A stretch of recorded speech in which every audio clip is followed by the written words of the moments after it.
আপুনি জানেনে আমি নিতৌ ব্যৱহাৰ কৰা ইউটিউবৰ জন্ম কেনেকৈ হৈছিল জানো আহক আজিৰ দিনত আমি যেটো ইউটিউব নিতৌ ব্যৱহাৰ কৰো এইটো জন্ম লৈছিল এটা সৰু কিন্তু গুৰুত্বপূৰ্ণ সমস্যাৰ সমাধানৰ চিন্তাৰ পৰা 2000 দশকৰ আৰম্ভণিত ইন্টাৰনেট ব্যৱহাৰ বৃদ্ধি পাইছিল যদিও এই সময়ত অনলাইনত ভিডিঅ শ্বেয়াৰ কৰা একেবাৰে সহজ নাছিল ভিডিঅ ফাইল ডাঙৰ হোৱা বাবে ইমেইল বা সাধাৰণ ৱেবছাইটৰ জৰিয়তে ভিডিঅ পঠিওৱা বা চোৱাটো প্ৰায় অসম্ভৱ আছিল এই সমস্যাটোৰ পৰা অনুপ্ৰাণিত হৈ পেপলত একেলগে কাম কৰা চেড হাৰ্লি ষ্টিভ চেন আৰু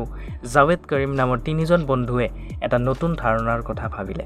এনে এটা ৱেবছাইট য'ত যিকোনো মানুহে সহজে নিজৰ ভিডিঅ আপলোড কৰিব পাৰিব আৰু আন মানুহেও সহজে চাব পাৰিব এই ভাৱনাৰ পৰাই ইউটিউবৰ জন্ম হয় 14 ফেব্ৰুৱাৰী 2005 তাৰিখে youtube.com ডমেইন ৰেজিষ্টাৰ কৰা হয় আৰু ইয়াকে ইউটিউবৰ আনুষ্ঠানিক আৰম্ভণি বুলি ধৰা হয়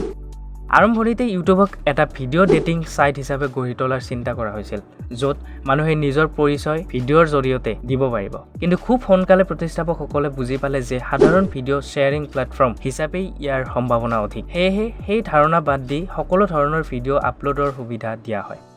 ইউটিউবৰ দ্ৰুত বিকাশ দেখি 2006 চনত গুগলে প্ৰায় 1.65 বিলিয়ন আমেৰিকান ডলাৰত ইউটিউব ক্ৰয় কৰে গুগলৰ অধীনলৈ যোৱাৰ পিছত ইউটিউব অধিক উন্নত হয় আৰু সময়ৰ লগে লগে বহুত সুবিধা যোগ কৰা হয় আজিৰ দিনত ইউটিউব কেৱল এটা ভিডিঅ শ্বেয়াৰিং ৱেবছাইট নহয় ই এটা বিশ্বব্যাপী শক্তিশালী মাধ্যম ইয়াৰ জৰিয়তে লাখ লাখ মানুহে শিক্ষা লাভ কৰিছে নিজৰ প্ৰতিভা প্ৰকাশ কৰিছে আৰু বহু লোকৰ বাবে ই উপাৰ্জনৰ এক গুৰুত্বপূৰ্ণ পথ হৈ উঠিছে সৰু এটা সমস্যাৰ সমাধানৰ চিন্তাৰে আৰম্ভ হোৱা ইউটিউব আজি আধুনিক ডিজিটেল সমাজৰ এক অবিচ্ছেদ্য অংগ হৈ পৰিছে